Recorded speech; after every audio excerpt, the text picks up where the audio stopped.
Thank you for having me. It's a pleasure to talk to another SABR chapter. This is a presentation about the upcoming book, Do You Believe in Magic? Baseball and America in the Groundbreaking Year of 1966. And I'm appreciative to Mark and your team for allowing me to talk about this. This book will be released a month from today on Amazon. It may be released earlier on the Rowman and Littlefield website. So just to get some housekeeping out of the way, I will email Mark, which he can distribute, a flyer, which will give you a 30% discount if you buy the book from Rowman. If you want to wait until Amazon releases it, that's fine. You might get a 30% discount. It might be higher, it might be lower. But Amazon's algorithm changes so much, or the algorithm changes the prices so much, that if you're if you want to buy the book on Monday and it's 30% and you forget, then you remember on Thursday, it might be down to 22%. So better to just lock it in with Rowman earlier rather than later. And if you do buy the book, I do appreciate it. And I also ask that you write a review on Amazon. So I want to talk about three things. Number one, 1966 culturally. Number two, baseball in 66. And then number three, how I went about the research. So just some quick background on 66. This was a very interesting year. You may recall that Batman premiered in January, and Batman changed the landscape for a very brief period of time. It really was a mania, a craze regarding superheroes. No one had ever seen anything like this before on television. Kids loved it. Adults got the jokes. It was parody. It was camp, but they had phenomenal actors. Burgess Meredith, Julie Newmar, Cesar Romero. Oh, You had David Wayne, Art Carney, Joan Collins as the villains or villainesses. And from Batman, there was a slew of superhero shows later that year in 66. CBS's Saturday morning cartoon lineup was all superhero based. By 67, at least the middle of 67, that started to die out, and Batman was off the air by 68. There was also the space race, 5 Gemini missions in 66.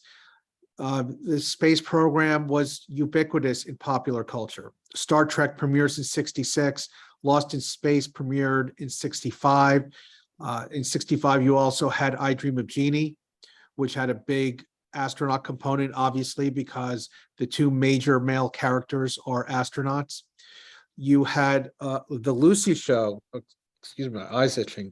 You had the Lucy Show in 62, had an astronaut-based episode, and this goes on and on throughout prime time. Culturally, also, you had Hogan's Heroes, which was sort of a Mission Impossible meets hijinks in a POW camp, where they always won the day, they always blew up the bridge or captured a German colonel or whatever the case may be. And that's only 20 years after World War II, which is pretty interesting. But I think half the cast was actually Jewish. So for people who said it's mocking what happened, well, Robert Clary and Werner Klemperer and John Banner, they said, as long as we make the Germans look bad, that's what we're going to do. And we're going to do it in a funny way. And finally, you had things like Jacqueline Suzanne's Valley of the Dolls, which broke barriers in literature, taboo subjects that had never been seen before, and terribly well written. The Source by James Michener, chronicling the history of Israel and Judaism from ancient times all the way through the mid-60s, centered around an archaeological tell.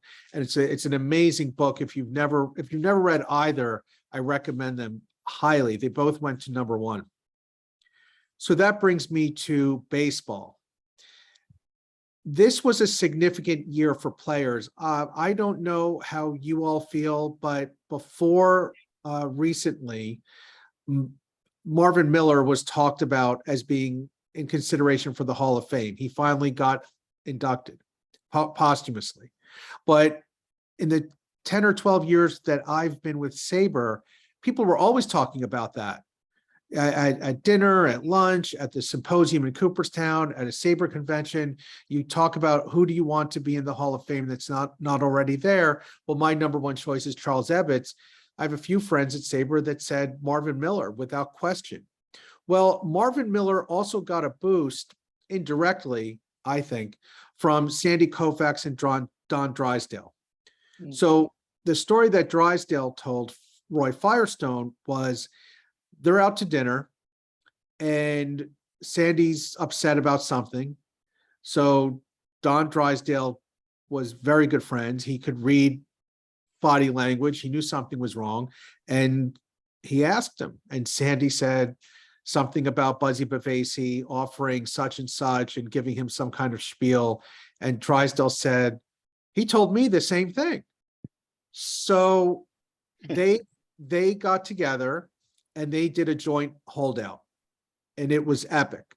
Remember that the Dodgers swept the Yankees in 63.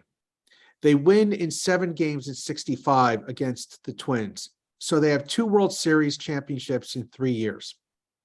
You go into 66, you're a Dodgers fan, you're pretty optimistic until late February when this bombshell drops and Koufax and Drysdale will not go to Vero Beach.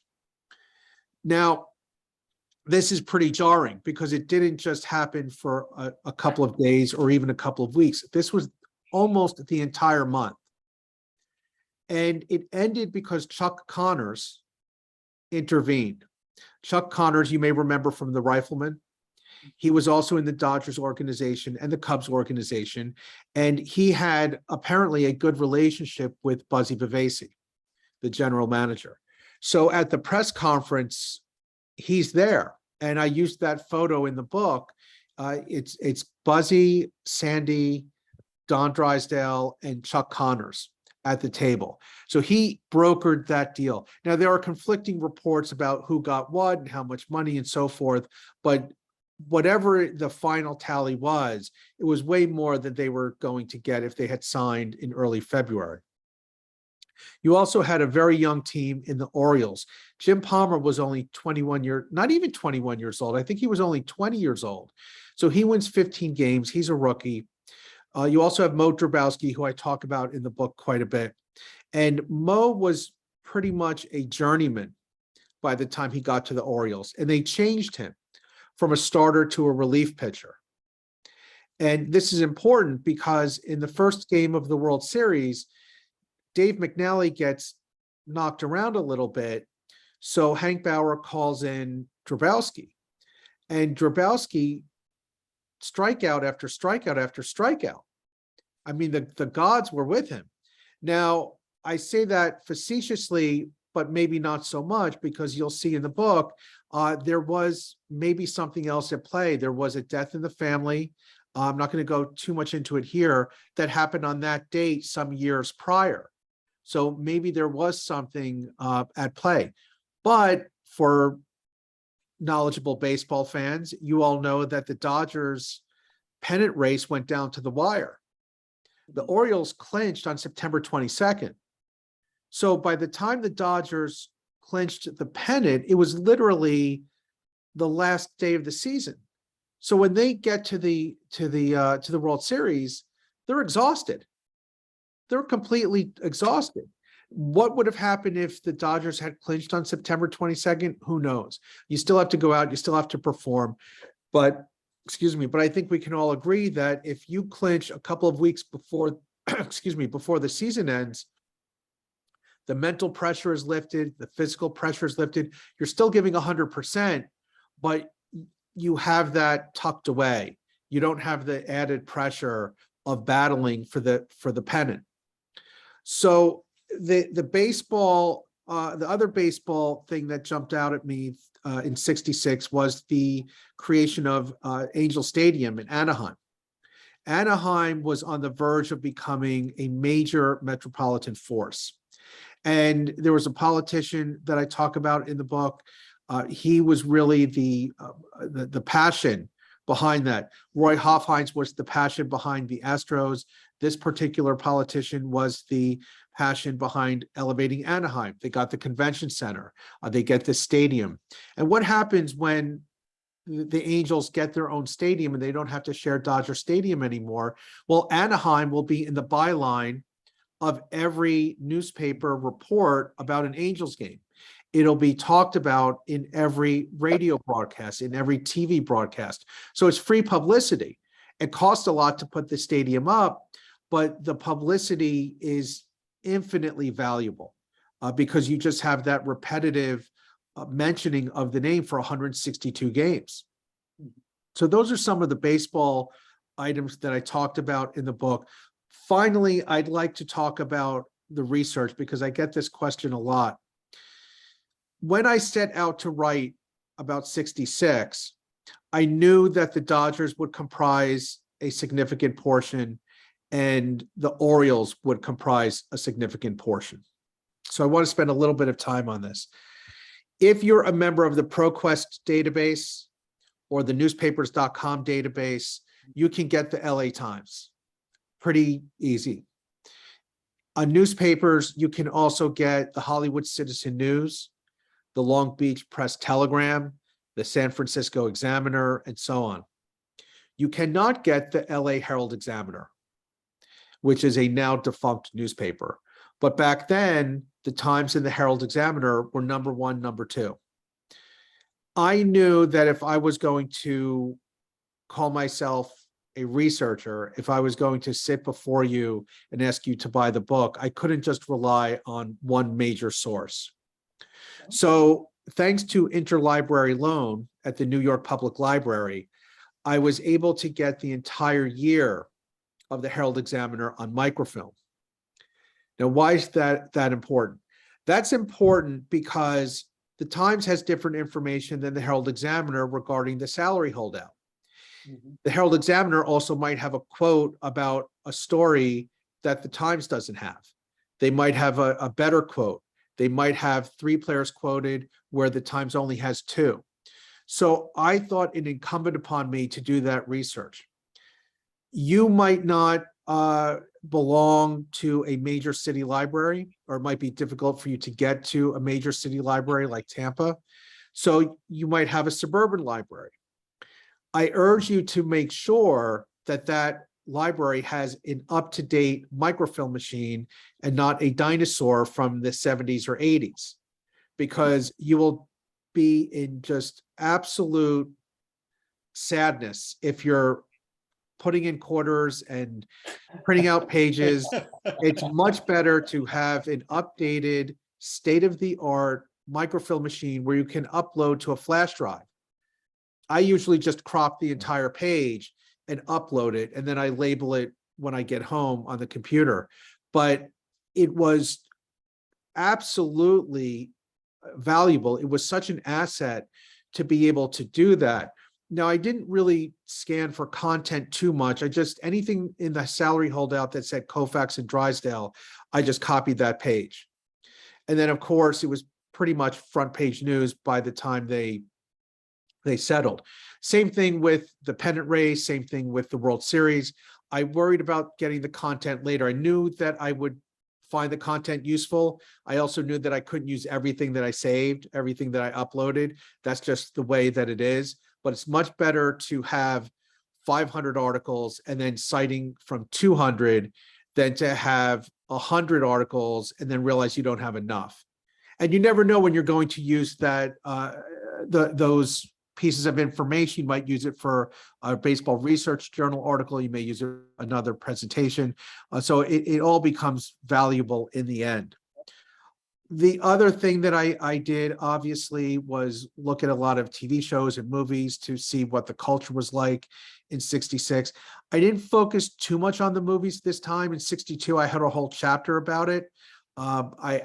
I focused more on things like the literature that I mentioned. Also, Caesar's Palace got a chapter. Caesar's Palace debuted. And if it was any other casino, I just would have blown it off. But Caesar's Palace elevated customer service. Everyone was treated like royalty. Everyone was treated like a Caesar. And that's what Jay Sarno, the creator, for lack of a better word, of Caesar's Palace and Vision. He didn't care if you were the CEO of a Fortune 500 bank or a used car salesman. If you went to his hotel, you were going to be treated as a 5-star guest. And that carries through today. Some of the other things I mentioned, the TV landscape in 66, the cultural landscape in 66. This is really the last year before the counterculture gets a foothold in mainstream popular culture. There are some hints of it I saw in advertising with psychedelic type fonts and so forth, but 67 and the Summer of Love, and then 68, 69, you start to see things like Rob Reiner being a hippie on Gomer Pyle. Things that you probably wouldn't have seen in 65 or 66. So with that, I'd love to hear any questions that you have or any comments, and I can certainly go off of that with more of my own comments. I got one. Sure. Mark, can I start? Go ahead, Sam. Sure. And David, I gotta start with full disclosure. I work at the John F. Germany Public Library in downtown Tampa. We have an excellent microfilm machine. And I want to tell everybody, if they want to come on down, I'll get you set up on it. With your library card in Hillsborough County, you get access to ProQuest. You get access to newspapers. So that's really cool. I'm curious how the connection with New York Public Library got you that microfilm. Are you in New York? I'm in northern New Jersey. I'm in Jersey City, okay. but I'm a guest member of the library, and you simply fill out the interlibrary loan form, and they got it from an archive in Chicago. Okay. Funny enough, I thought it would be from the LA Public Library, but either the Chicago archive got there first, or the LA Public Library simply wouldn't offer it. I don't know. Did they send it to a library for you in North Jersey, or did you have to go in? No, they sent it to the New York Public Library. That's where I go. You got to go into town. Okay. I go into, it's very easy. I mean, I hop on the PATH train, and I was there today, door to door. Door to door, it's 40 minutes. You wave at the soccer stadium on your way in. No, I'm closer. I'm right on the Hudson River. Oh, okay. Okay. You're already inside that. Pretty much. Got it. Okay. I have a comment. Yeah, Go go ahead. ahead, Sam. Regarding the joint holdout by Drysdale and Koufax, Right. there was a significant labor management aspect to it that my brother Tom was involved in. At the time, Marvin Miller was getting concession after concession in the negotiations. The one thing that the teams insisted on was that joint holdouts would be abolished, would be prohibited in the collective bargaining agreements. The owners were really struck by that. It wasn't just the Dodgers, it was everybody wondering what would happen if whole groups did that. Yeah, Buzzy Bavasi was very concerned about a double play combination, for example, holding out. But you're talking about the two greatest pitchers of baseball. All right. It wasn't just a run-of-the-mill player. These guys really earned. And I talked to some members of that Dodgers team, and they said they were rooting for them. First of all, they needed them. But second of all, they knew what they did, and they knew they wouldn't have achieved what they did without Koufax and Drysdale. It's as simple as that. I mean, in 65, he led the league in strikeouts. He did it again in 66 and then retired. This was an epic worry for any Dodger fan in Southern California.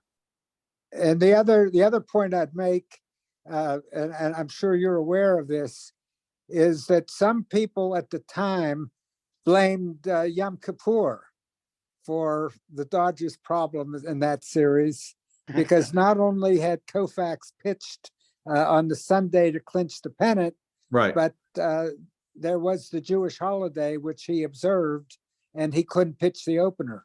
Well, the story goes that Drysdale pitched game one and got clobbered, And when Alston goes out to the mound, he says, "I bet you wish right now that I was Jewish too." So those are really cool stories. Maybe it's apocryphal, but I like to think it's true. Well, you've added to mine. That's a good one. I'll keep that one in mind. Dave, are you talking about both leagues as a whole, start to finish, or is it just centered on Orioles Dodgers? No, I talk about both leagues. The pennant race, certainly when you get to September, I talk about the three-way battle with Pittsburgh and San Francisco and LA, which I hadn't known too much about.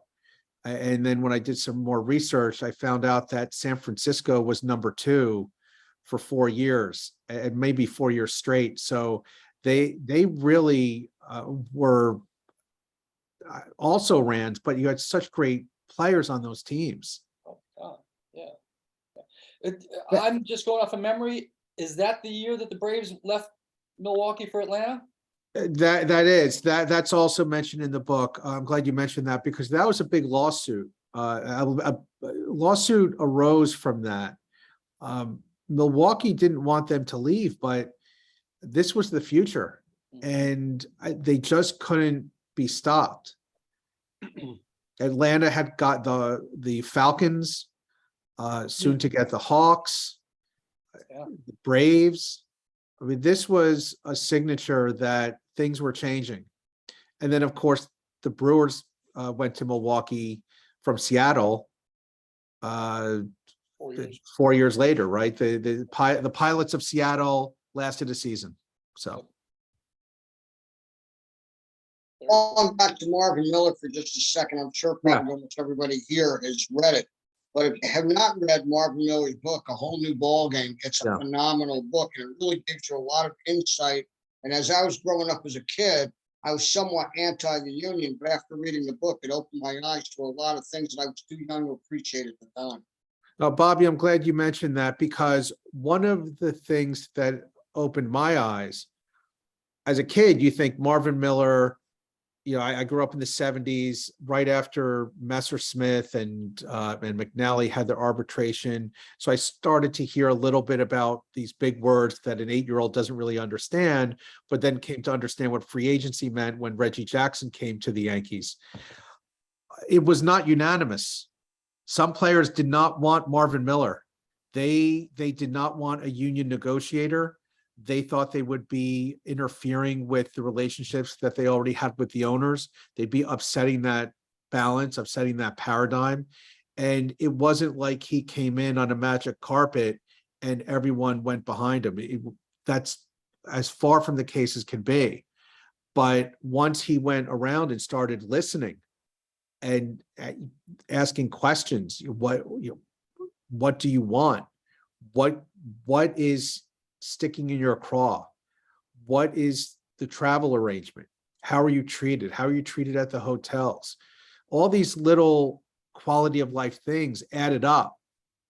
And it wasn't too long before he proved his worth. And it wasn't like he was trying to stick it to the owners or anything like that. He just wanted fair treatment. Not everyone's going to be a Sandy Koufax. Not everyone's going to be paid $100,000 in 1966, which was a lot of money. I mean, I think Mays might have been the highest paid at that point. So you're talking about a lot of players somewhat below that, maybe better paid than the average person, but still they're going out, they're performing, they're traveling, this, that, and the other. What about health insurance? What about a pension? Things like that. And Miller broke it down. He said, this is just about fairness. David, if I can return to what you were saying before, I want to applaud you taking the extra step to go get that extra paper. Thank you. And it comes up here. We've got a lot of us here who've got Northeastern roots, and we're all of a certain age, if you will. A lot of what I learned about all this stuff, I learned by reading the Daily News through Dick Young. Yeah. Well, a different newspaper would give you a different opinion on that. You would, that's just the one that we got in my house when I was growing up. There was a columnist in the Herald Examiner, Melvin Durslag, who Mhm. was very bitter, angry, Let's take you out. negative Mhm. towards the Dodgers when they lost in the Oh, World Series. I mean, really ripped them apart, and unnecessarily so. yeah, good, especially considering they had won 2 of the But past but 3. had I not gotten the microfilm, There you go. I wouldn't have known that. And by going through the microfilm, what it allows you to do is you can see what else was going on in that city on that date. What was going on in the local theater? What was going on in the local colleges? What was going on in the movie theaters? Where in LA, what celebrities were in the news?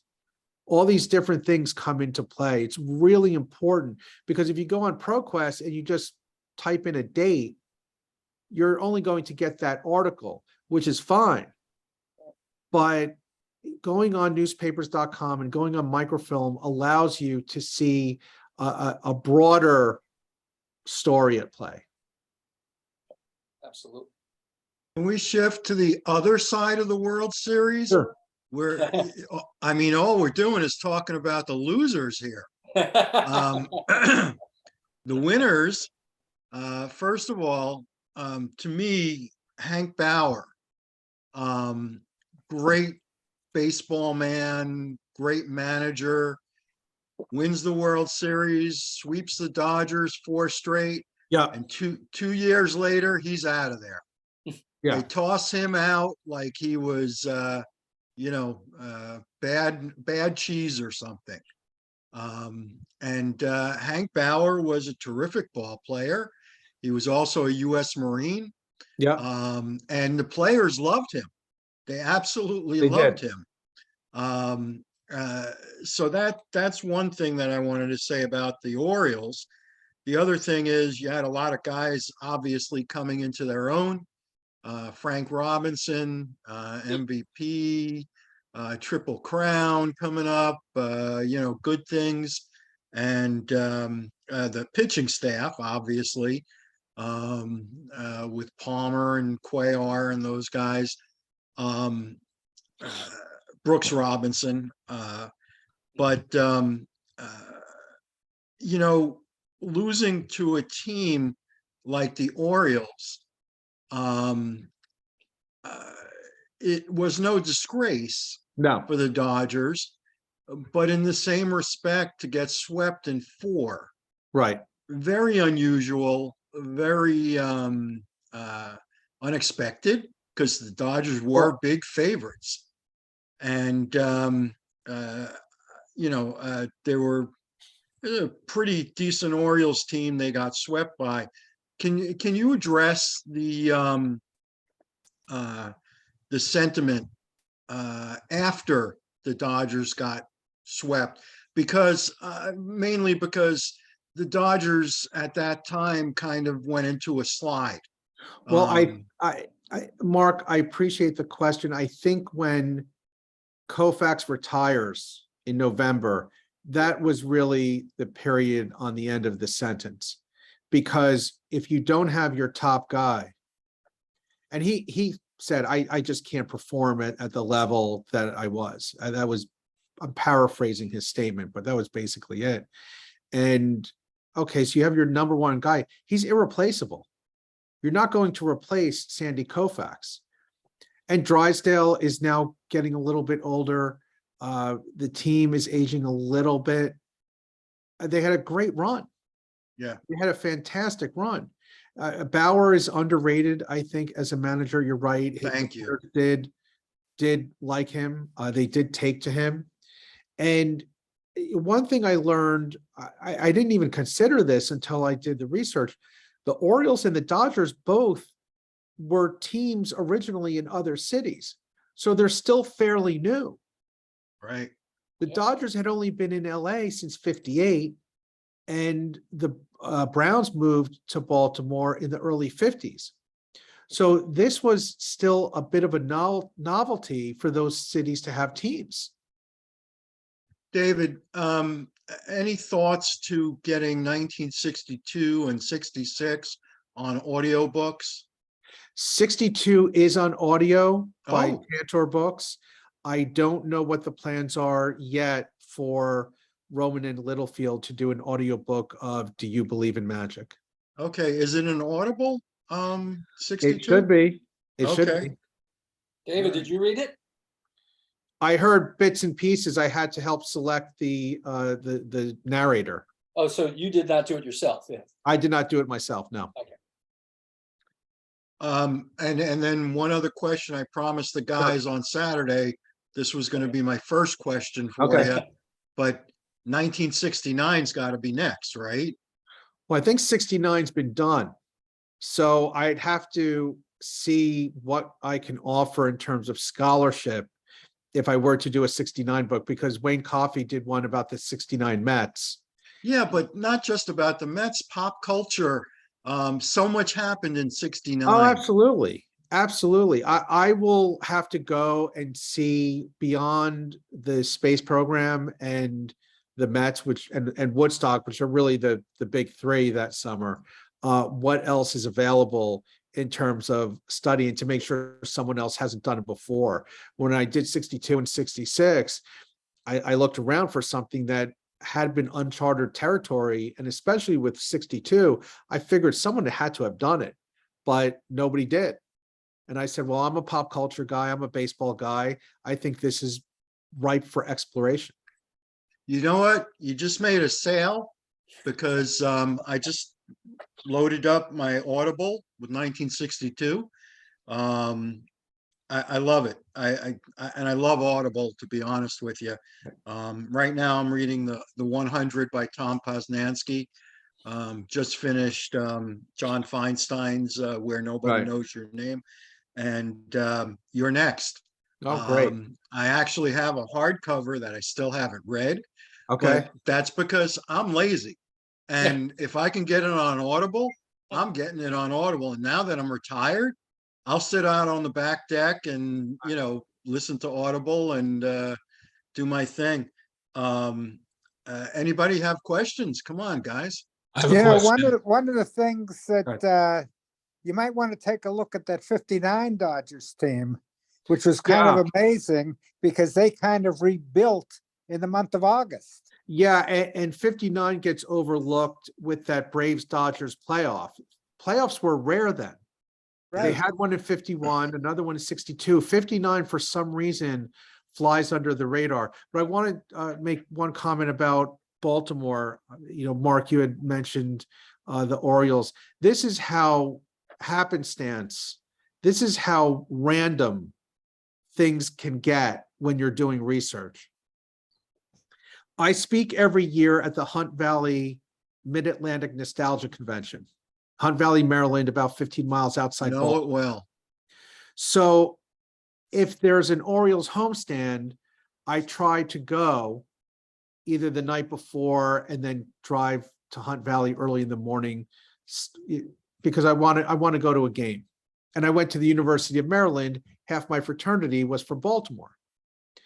So I'm sitting there with one of about 4 fraternity brothers, and one of them was a roommate. And he says to me, so Krellzer, what are you working on now? And I said, well, I think I'm going to try to tackle 66. Same format as 62, half baseball, half pop culture, history, etc. He said, oh, that's interesting. My uncle was a bat boy on that team. You should give him a call. That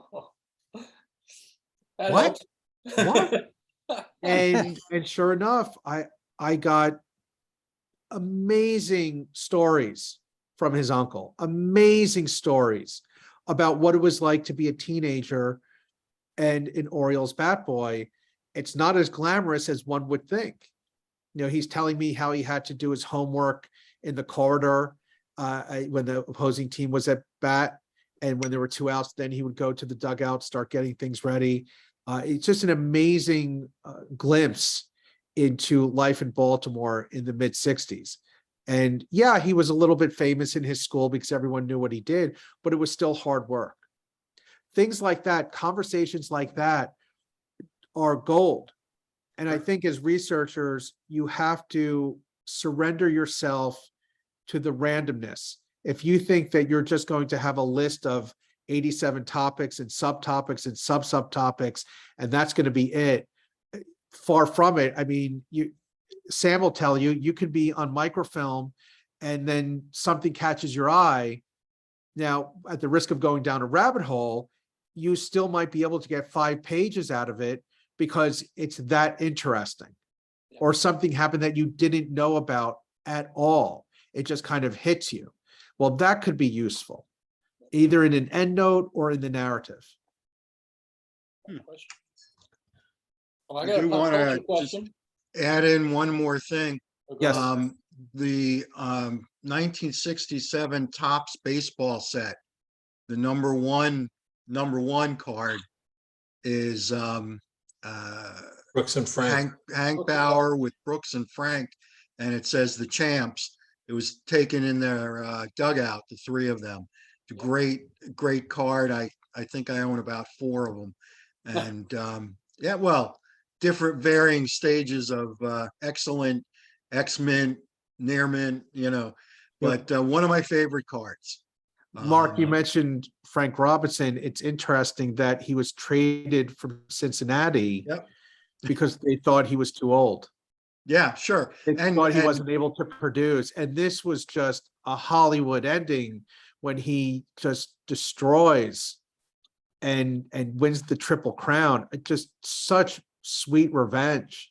And further about Frank, when he first got to Baltimore, he had a tough time. They didn't want him in the neighborhood he wanted to live in. And Maryland but- was technically a southern state. It's below the Right. Mason-Dixon. right, but he toughed it out, and they came to love him. Oh, yeah. One of my favorites. I just loved Robinson. I So mean, you also didn't mind, pop you culture? didn't mind losing, Milt Pappas? Yeah, well, so you saw my post on Facebook, our Facebook page, about the worst trades. I think you commented on it, Sam. Yeah, I did. Frank Robinson, Milt Pappas, but we talked about a few others. My worst was Steve Carlton, Rick Wise. All right. But Don, you have a question? Yeah, I was going to ask you, David, Yeah. since you're from the New York, New Jersey area, Yeah. 1966 in New York was a very interesting year for baseball. Did you do anything in your book that might have highlighted how the Mets were doing and also what the changes were going on at Yankee Stadium and also the ownership where Dan Topping still owned 10% of the team and he was president of the team, but CBS owned the team. And it was eventually his decision to sell in September, and then Mike Burke come in. I think that was very significant because what it did was that individual ownership that the Yankees once had with Topping and Webb became part of the corporate ownership Right. of baseball, and that even though CBS had a lot of money, they could not buy a new team. They could not buy a new farm system. No, I didn't cover the Yankees or the Mets, but I do mention John Lindsay because you have this young, charismatic mayor who is, engaged in a strike of sorts. On the first day, there are just an abundance of problems that he had to deal with during his tenure in City Hall. But he definitely changed the game. Comes after Kennedy with, Kennedy and the Kennedy-Nixon debates. And all of a sudden, things have to be a little more visual. You have to be more telegenic. And he was just a mayor at a time when the city was undergoing a lot of volatility. Was that the year of the blackout, David, or is it That was 65. 65 Okay. was the blackout. Wow. That was wild. I was a kid on Long Island. I was a kid in New Jersey when the 77 blackout happened. Oh, Okay, let's go Questions? for all 3. What about 81? Let's round it No, out. But Yeah. I was in the Channel 2 newsroom in 2003 when that blackout happened. Okay. And that was an experience. Yeah. Hey, Dave, can I assume that the Love and Spoonful make a mention, get mentioned in this book? A little bit. I mentioned music as a background. I talk a little bit about, in one passage, about what's happening in middle-class America. What are the housewives doing? What are the husbands doing? What are they worried about? After the gossip, after the talk about business deals and where to get clothes for, a discount, there's also talk of Vietnam and whose kid is going to be drafted, Sure. who got the number, things like that. So you have this amazing diversity of music. You have folk, you have rock, you have Motown, you have the girl groups, and then against that, you have some very real things happening. And Vietnam had not escalated yet, but it was real enough that people were worried. It escalated towards 67 and then 68, but kids were getting drafted, no doubt. I asked about them because of the title of the book. There's Yeah. no Well, correlation? so are you asking if I got permission? No, just Oh. whether or not it plays a part in. Not really. I was just looking for a song that was reflective of the time. Mhm, perfect. And when I saw that, I wrote to my editor and said, Kristen, I think this is the title. Good. We'll figure out a subtitle later, but I think this is the title. Sam, really good question. That was good pickup. You can use song titles for a book title. You just can't use lyrics in the Mhm. narrative without licensing. So there are no lyrics Interesting. in the book. I see. Okay. Was Good that, to was learn. that the time frame when baseball game of the week started really growing and it started blacking out teams that had local presence? Mel Allen may have moved over from the Yankees. I'm not familiar with the blackout rule, but just as a whole, I can tell you, yeah, by 66, you'd be hard pressed to find a household that didn't have a television. This wasn't 1950. By this time, it truly was a mass medium. The scales had come down in terms of, the production had been scaled down, the cost. So they figured out how to mass produce sets at a reasonable cost. But then again, if you look at what was reasonable then, we get TVs tremendously cheap now compared to what people paid then on a prorated basis. Bobby, I think you're right. Are you referring to the game of the week that Garagiola and Kubek would do? I That's think? right. Yeah, on That's right. Saturdays. Yeah, That became like the national program, so to speak. right. Yeah. Yeah. First it was because- Kurt Gowdy. Yeah, because my father owned a bakery in Queens, and we actually got a small TV, portable TV, just to watch the Saturday games in the bakery. Sure. Love it. David, let me ask you a general question. Sure. Even though I think by all of your what you've said today, I know the answer already. Okay. SABR is made up of two different groups. One is statistical and one is historical. Right. And which one do you feel stronger about, more comfortable with? Or I'll give you two guesses. yeah, well, that's why I said you. So you knew the answer. Question, Yeah. but I'm going to ask. Definitely history. Definitely history. I agree. I'm with I don't have a head for the statistical analysis, but the stories really are what interest me. The stories of the bat boy for the Orioles, the story of Chuck Connors intervening and bringing this nightmare to a close for Dodgers fans. The story about Mo Drabowski, which I recount in the book. These are just amazing stories that if you put it together in a novel, people would say that this would never happen in real life, at least Right. not in 1 6-month period. And yet they did. A good As I example said- of that. Recently, I read a book called The Wax Pack. Oh, yeah. And it was very interesting because it was just the guy was looking after guys. You remember having the card, you track down their careers. What did they do afterwards? It's just very intriguing. It's part of the history. Sure. It's part of the story of baseball, all these little tales and these offshoots. But my interest is also in painting a picture and telling you what else happened that year. Why was that year so important? And for me, you had 5 Gemini missions. I'm a space buff. So you had 5 successful Project Gemini missions. We're catching up to the Russians, if not surpassing them, and getting to the moon. And these are all over the television. These launches are live. Sometimes I'm told teachers would bring televisions into the classroom so they could watch a launch or a splashdown. This is when the country was united, for lack of a better word. I'm not saying they were obviously 100% united. There were political differences and the same differences that occur today, but not as prevalent. They just weren't as divisive as they are now among people. So there was a sense of unity. Baseball was a national pastime. That's been lost, obviously. So I wanted to hit on that, and I wanted to explore things that hadn't been explored before in tying everything together. I agree with you, except for the fact when it was race relationships and the war itself.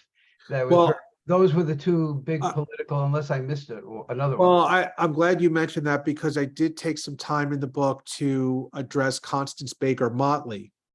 You're all aware that we recently had the first Black woman on the Supreme Court.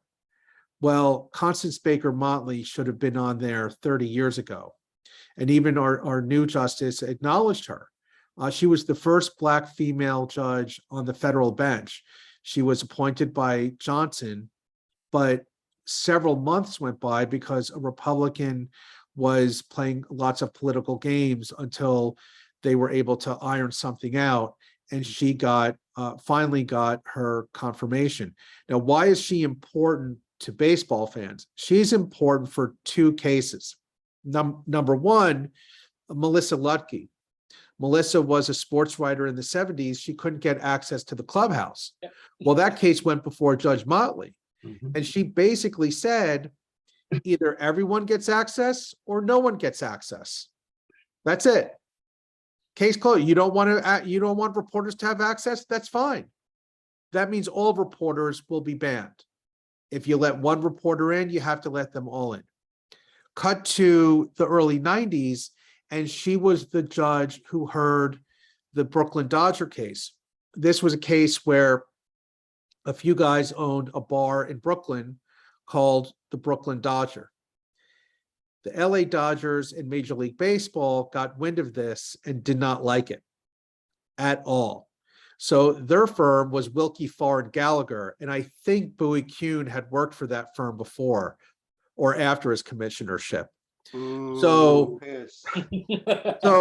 they go up against a neighborhood law firm, and the neighborhood law firm wins because the judge says, and rightfully so, trademark law functions on use in commerce. You have to use the mark, otherwise you forfeit your rights. They hadn't really done anything with the Brooklyn Dodgers trademark. Sporadic at best between 58 and the late 80s. Yes. So they were able to win that case because of her analysis. My feeling anecdotally, I have no proof of this. My feeling anecdotally is that's when sports leagues and teams started to pay more attention to their legacy trademarks. I was about to suggest that Ebbets Field Flannels comes out very close after that. You also have the NFL starts to have the Yeah. retro uniforms once every season. If you go on the trademark office website and you look up trademarks of the ABA teams, the American Basketball Association, the ones who are defunct, probably owned by the NBA, because there's money in nostalgia. Sure. There's money in retro. Oh, God, yes. So I think Judge Motley's opinion was a wake-up call for the sports industry.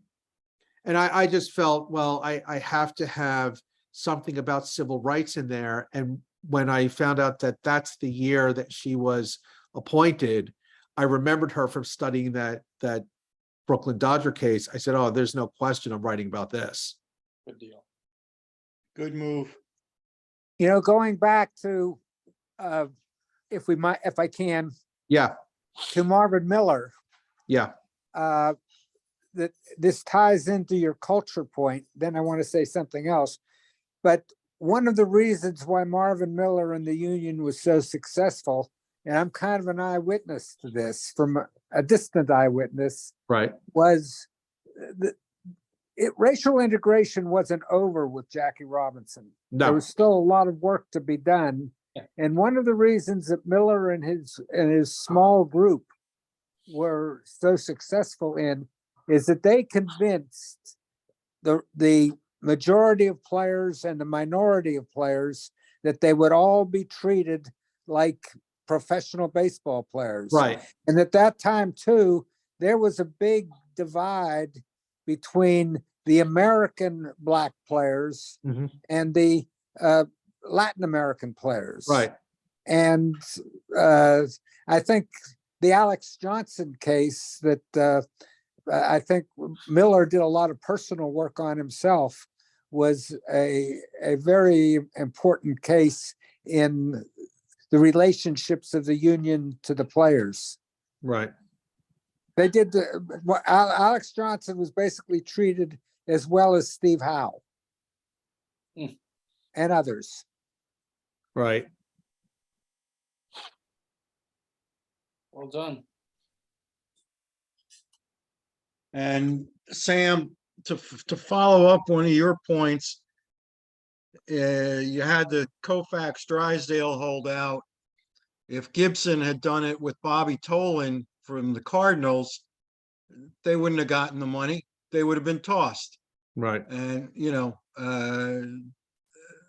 it was the times. It was absolutely the times. Anybody else? Last questions? I got a question more about the writing style, if that's Yeah. okay.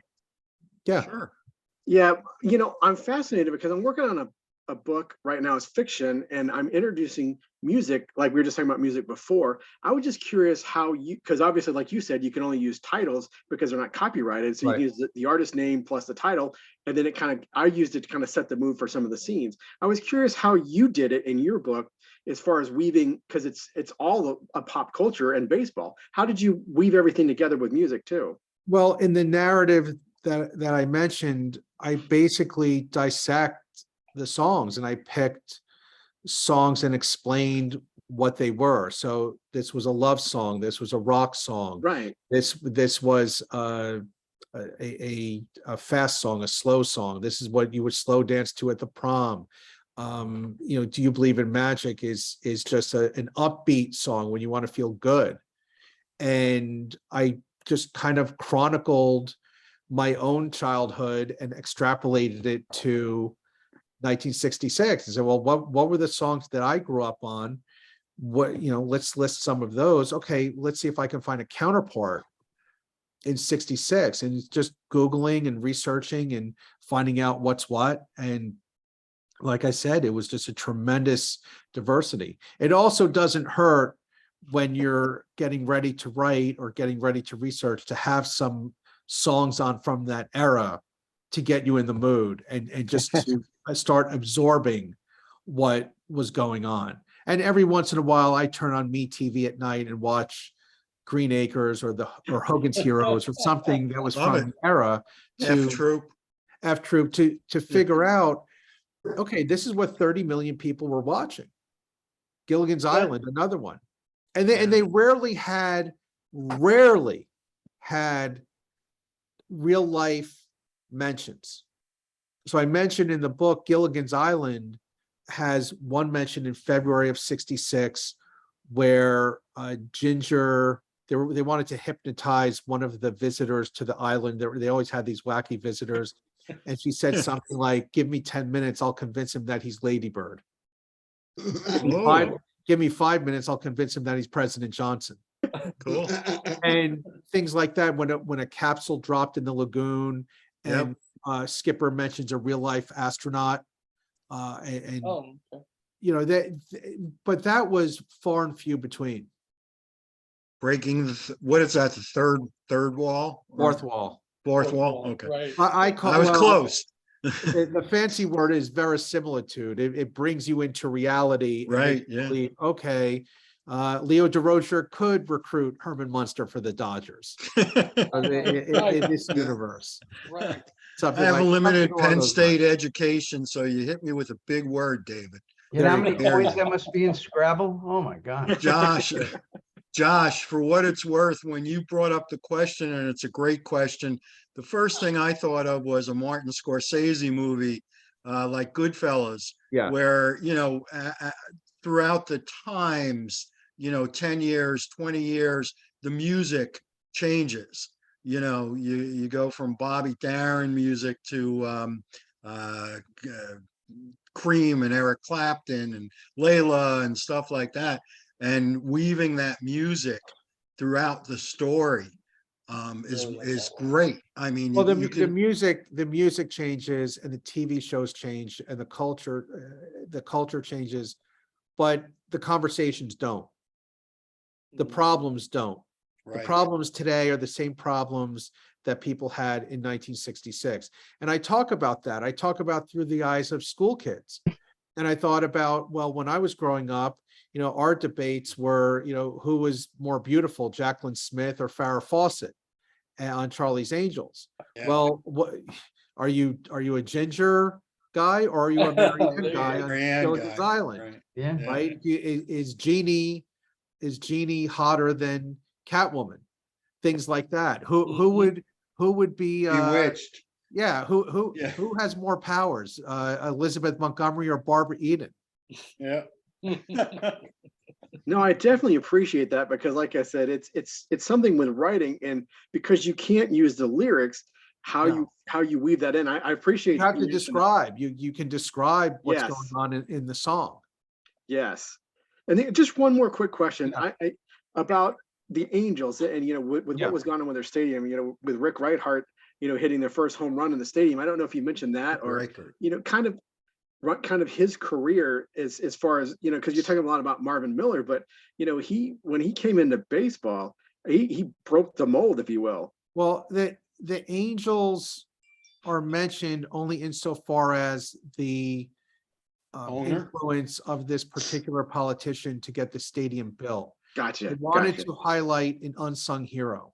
Gotcha. I wanted to highlight something that you hadn't heard of before, because baseball is covered with the Orioles, it's covered with the Dodgers, it's covered with some other mentions, but this was so important to Southern California. And finally, it's the equivalent of crashing on your friend's couch, and then finally you get a place of your own. They had been with the Dodgers for a few years, and now finally in a discrete area outside LA. So they're not really competing in terms of geography, because Long Beach, Anaheim, Orange County, that has its own flavor, that has its own personality. And in fact, that's why they wanted the stadium. As I said, they wanted to raise Anaheim as a competitor, as a metropolitan force. And the 60s were a great example of that. Obviously, Disneyland started it in the 50s, but here was another opportunity to have a major league team in their own ballpark. Was just incredible. Dixie, What you was got the a first year? question? Wait. Oh, okay. Hang on, Dixie, you have a question? Yes, I have a question. I Hey, just want to Dixie. make sure that we cover all the bases for all the people that we've spoken about tonight. So what major league record does Hank Bauer hold and will hold forever? Oh gosh. Uh-oh. Don's shaking his head. Hitting in 17 consecutive World Series games. That is correct. Ding ding. Wow. Way to go, Don. I love Good it. job. Love it. man. Impressive. Impressive. I'm saying. Good question. Favorite Good job. You make a point that I think it's undervalued by the people who vote for Hall of Fame membership. Statistics seem to control the conversation, Right. but the storyline is often what elevates players above their statistics. Right. And in my opinion, deserves a lot more attention than it receives. I agree. Yeah, but unfortunately, I think we discussed this a little bit when we were together this past Saturday. A lot of it is the popularity contest with the writers. Yeah. You know, I think the writers have been a lot more consistent in their selections than they're given credit for. Right. For my, you know, I've studied this all the way back to 1871. Most of the inconsistency arises because of what was handed down to us by the veterans committees, especially the long ago veterans committees. Right. And that has led to a lot of soft selections, in my opinion. I just want to follow up on one more thing. You're talking about the Hall of Fame. I'd be remiss if I didn't highlight Ted Williams. Ted, right. Ted Williams and Casey Stengel get inducted, and Ted uses his platform Yep. to call for the induction of Josh Yep. Gibson and Satchel Yep. Paige Absolutely. and other Negro leaguers who didn't get the opportunity. And it was the first time that I could find where someone of that stature had mentioned it, also on a day that was highlighting his career. So to say that he understood and appreciated the purity of the game is an understatement. Yeah. Williams knew that these were phenomenal players, and just because they were not allowed to play in the major leagues didn't make them lesser ball players. Truth. Good point. Very good. Any last questions, guys? David's given us a lot of his time. Yes. We Happy really to do it. appreciate it, David. This is beautiful. Thank you. Thank you Happy so to do it. much. Thank you. You made one sale already tonight.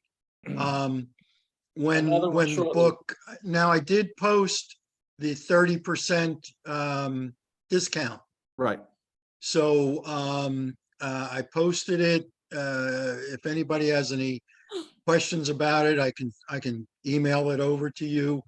But take advantage of it. I'm sure the publisher would love to have, you know, that in front of them. Absolutely. From the PR that you're doing for the book, especially leading up to your next book, 1969. Oh, did I say that? Well, I'm working on one now about the Red Sox and a biography of Bo Belinsky. So those are the next two on my radar. Nice. All Nice. right. Bo Belinsky should be a nice saucy book. Oh yeah. More Yeah. angels, right? Well, it'll have a chapter on Mamie Van Doren, I'm sure. Yeah, of course. Absolutely. It Of was course. her birthday 2 days ago. That's right. She's 92. And it just goes to show how old we all are that we know Mamie Van Doren. God, yeah. Josh, I'm sure you don't know who Mamie Van Doren is. Actually, I do. Really? Yeah, That's amazing. because she did an interview. And I'll hold the card up. I don't know if you can see it, but you know, Oh, there he is. Yeah. she did an interview with him not too long ago. I don't know that they were ever an item, but yeah, because Rick actually lives in Gainesville. Huh. And yeah, so I got to go up and spend some time with him because he and his brother own a restaurant up in Gainesville. So Josh, so I was studying up on him before I met him. So I wanted to make sure I kind of knew what I was talking about. And just he was a cool dude. Told stories about some I can repeat and some I can't about other stars. But yeah, I actually do know who she is. I'm sure he had Bo Belinsky stories too. Oh yeah. I'm sure. Josh, Rick was my boss in college. I worked for a sub shop that he owned. Wow. See, Indeed. there's your bat boy. Yeah, David. That's right. That's that's There you go. a connection. Very cool. All right, guys. David, thank you so much. Yes. Really Very good. appreciate it, and we'll look You're more forward than to the next welcome. one. You have our support. Thank you. Thank you. Uh, Enjoy the Audible. Oh, I'm midway through 100 by Poznansky, and you're up next. You're on deck. Yeah, Chloe Cannon is the narrator. She did an amazing job. Awesome. Sweet. Cool. Great. All right. Be well. Thank you. Take care. Be well. Thank you. You can sit around. You can hang around if you want. No problem. We want to talk about a few things, guys. Thomas and I would like to start a fantasy baseball league. Ah, Now, look, a fun league. No money involved. It's like a Yahoo league. Basically we draft a team. We need at least 6. I'd hope to get more, maybe 8, but we need a minimum of 6 to form a league. And it's just a fun league. You don't have to do a lot. You set your team once a week. I would be on there 3 times a day, but that's just my opinion. That's the way I do it. I love and have loved fantasy baseball, Yahoo, the free leagues that they have head to head. I've been playing them since, I don't know, it's got to be 20 years now or something. So, anybody interested besides Thomas and myself? Sam, thank you. I can Don, lose to thank you you. guys That's just as easily as 4. my other friends. 4. We have 4. I'd like to see, and even though it's a fun league, Yeah. do you have some rules for like trades and stuff like that? Yeah, that you would sure. want to, yeah. So if I could take a look at that, because I will say I've been involved in fantasy leagues in the past, but I always found that after the draft, it was all downhill. The draft was my favorite part of the Of whole course. thing. Absolutely. Yeah. Yeah. Oh, yeah. But I love, throughout the season, you get guys getting injured, and you have to go to the list of players available, and there's so much. But now that it's so automated, it's not even as much fun. When I used to get Baseball Weekly and I would have to summarize, how did I do, blah, blah, blah, and all that other good stuff. Now it's a matter of, okay, so here's the latest. It's not as much fun as when I did it 20 years ago. Right, and what I found with the Yahoo leagues, it's less roto, where you're involved pitch by pitch, hit by hit, and things like that. It's just about, you have your team, and picking the right players, obviously, with the draft is important, but I think we need to. I think it's just another way of us bonding. And it's easy. You don't have to be a technological genius to Right. do it.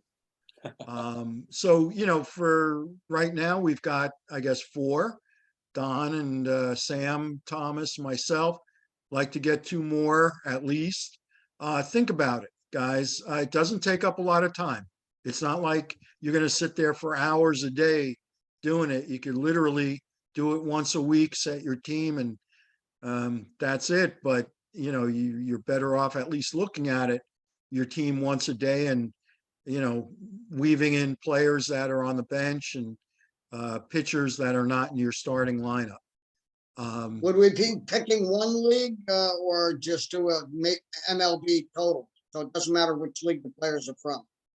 So yeah, it would be MLB as a whole. Okay. AL and NL, it's all done by, there's not like a leader who says, okay, you pick first or you pick second or something like that. It's all done by chance, and it'll give us our draft picks, orders, and I've been in leagues where I drafted dead last, in a 10-team league, drafted dead last and probably finished second or Yeah. something like that. You're not going to get the cream of the crop at 10, but you also get 10 and 11, so, you get to pick 2 in a row. So, with a snake draft like that. But Well, you if can put me down. Put me all right, down. Bobby, thank you. So that's 5. Need one more. Don't let me twist anybody's arm. I understand. We got time. But we'll get somebody. Yep. What else I'd did we like to want to help talk you. about, Thomas?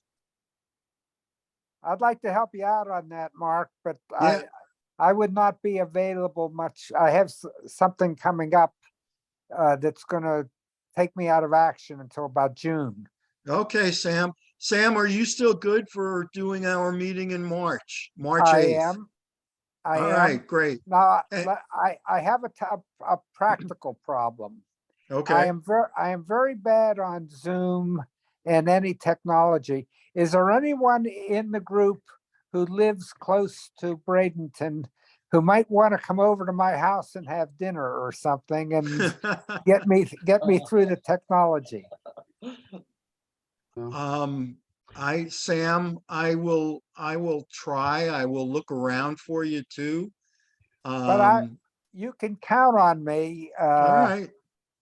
I We plan. really only have to hear your voice. That's, Yeah.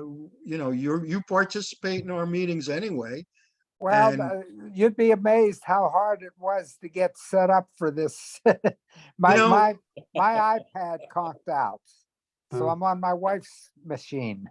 okay, Uh, so that I can't help you with, but we're a very tolerant group of old guys for the most part who understand that sometimes technology gets away from us at arm's length. And just like with these meetings, the last 2 meetings, I'm sitting there at 7:45, and the thing just says, your host will let you in the room soon. And just like last month, it wasn't until like 3 minutes after or 4 minutes after that it finally started to happen. And I don't know why it happens. I'll obviously send an email to Pete Cottrell and Jacob Pembroke tomorrow and ask if that's, if there's some wacky 5-minute exception. Can't we get in at 7:45, Right. like on any account when I had the Right. account? So Yeah, yeah, that's So Mark, I think when they set up our meeting on our behalf, all they have to do is uncheck the box of a waiting room. Do not have the waiting room, and anybody comes in, boom, is automatically in. right. Was And there a checkbox there, Bobby? Normally on a Zoom, you have the option of creating a waiting room. Okay, I didn't If you see go ahead and that. unclick it, that would take care of it. Okay. That's for the person who sets up the meeting. Has anybody had a problem with actually getting the link?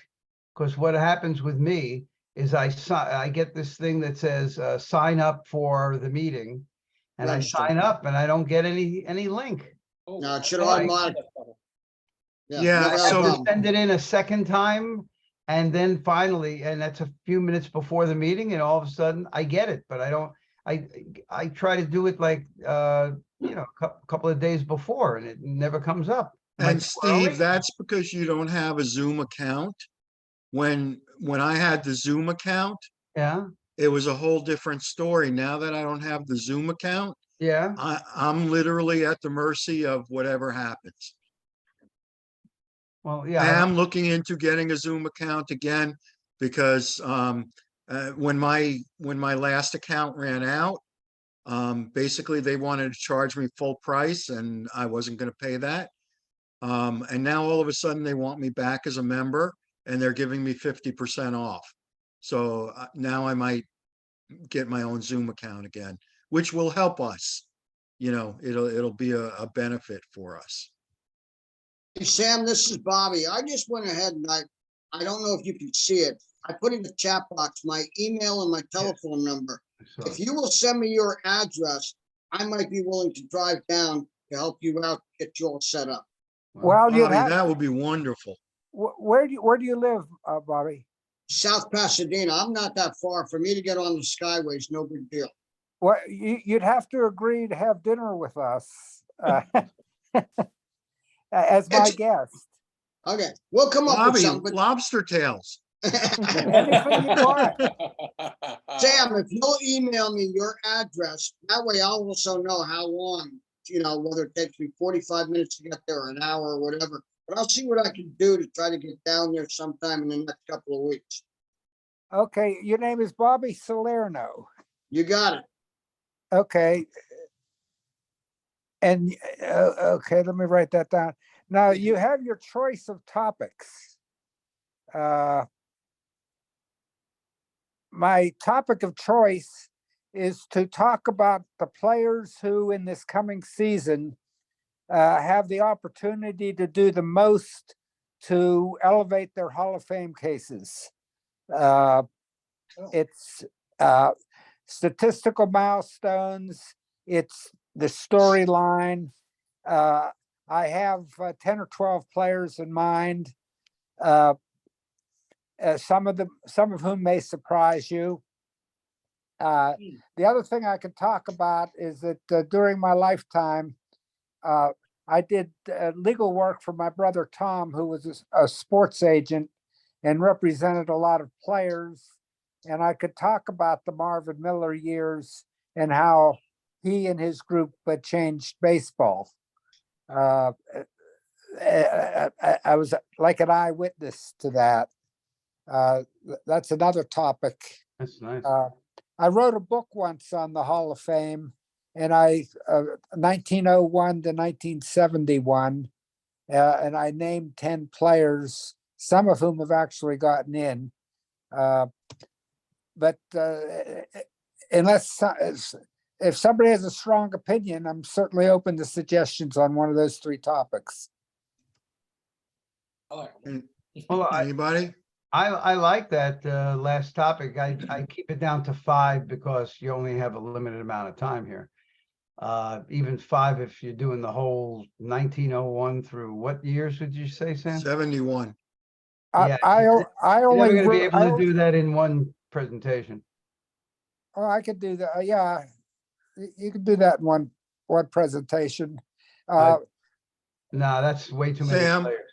Sam, Yeah. I'm gonna leave it up to you. I like all things Hall of Fame. Sure. I'm constantly debating people about, why isn't this guy in or why isn't that guy in? And I don't want this guy in and stuff like that. But yeah, there Sorry. you go, Dixie. Sorry. What do we I see in go there? Now, you'll be amused to know that I spend much too much time working on a list, not necessarily of Hall of Fame players, but people who are the best of the rest. Right. And I have a couple hundred players on that list, but I think that is too long for Yeah.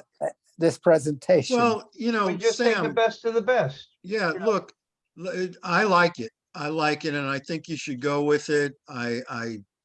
Like I said, all things Hall of Fame because it's the pinnacle of baseball in general, and it just leads to so many great debates about players, and not just about their play on field.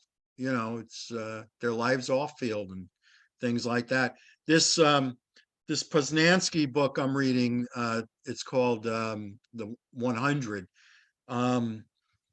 He just got up to 90, I think it's 93, number 93, and it happens to be Curt Schilling.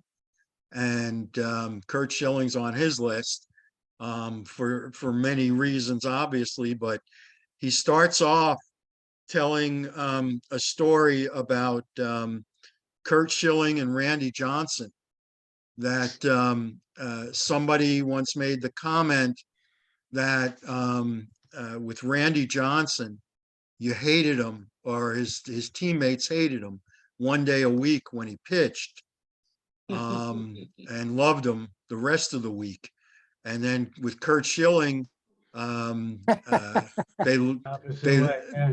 yeah, they reversed it, and basically they hated him, every day of the week except for when he pitched. So, it was very interesting because he went into some specifics about, why they didn't like him. Yeah, And why wouldn't they like Randy Johnson the day he pitched? because he was nasty, he was mean. His wife wouldn't go near him the day he pitched. He would get in. It was like an actor playing a role. Yeah, sure. Sure. Daniel Day-Lewis is an Exactly what it was. example. Yeah. Yeah, but you know what? And If I'm his teammate and he's playing that role and he's winning for me, yeah, let him go. You know, I Right, baby. That's right. yeah, exactly. And the bottom line there was that the rest of the time they loved him. He was ultimate teammate. Yeah. But with Schilling, it was the opposite.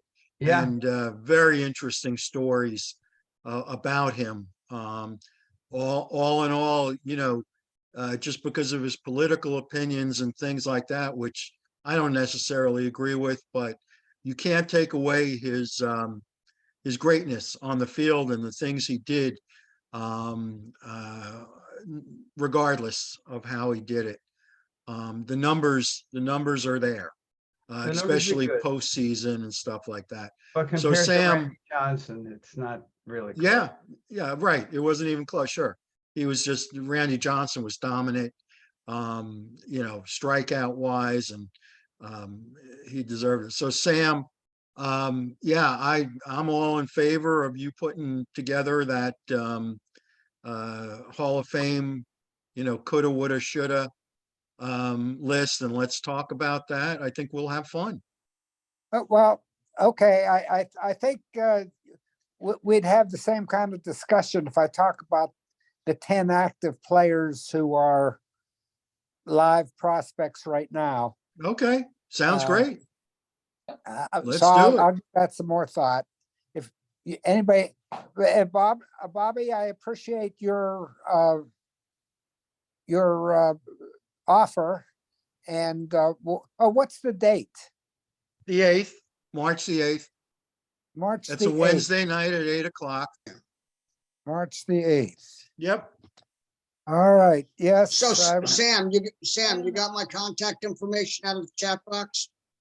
I just see your name, Bobby Salerno. No. Okay. Also, Click in it. you should have a message in the chat box on your Zoom screen. But if you got a pencil, just go ahead and take down my telephone number. That's you a have a good pencil idea. handy. I do good on the telephone. Okay, so give me a call at 727-542-29 542-2977, and we'll figure out a way to get things hooked up. Okay, 727 7-542-2977. 2427. Oh, 2927. No, 2977. 2977.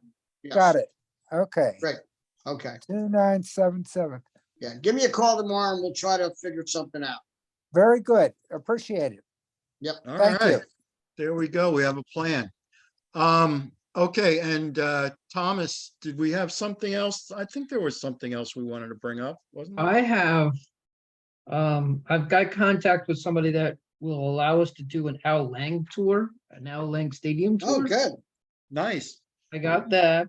Now, we had that gentleman, Rick Vaughn. Oh, Was yeah. he doing something Yeah. on that? Oh, Rick's book is a love letter to that stadium and to Right. Al Lang himself. Okay, And he wrote that article for the newspaper Correct. recently. Right. all right, Um, so, when would you guys want to do it in March? You're asking me when we want to come by. Oh, Well, I you gotta be careful now because you're gonna fall into spring training and they're gonna be using that field. Are they because of the No. Rays aren't being No, built, 'cause- Charlotte? Well, It's a I soccer. heard, I heard they may be using Trop for the games as well as maybe even Al Lang, because they're both owned by the Rays. Do I need it? No, Right. there's no Right. So game. let's go ahead and, Okay. asking me when do we want to do it, so how soon do you want to do it? Hang on a second.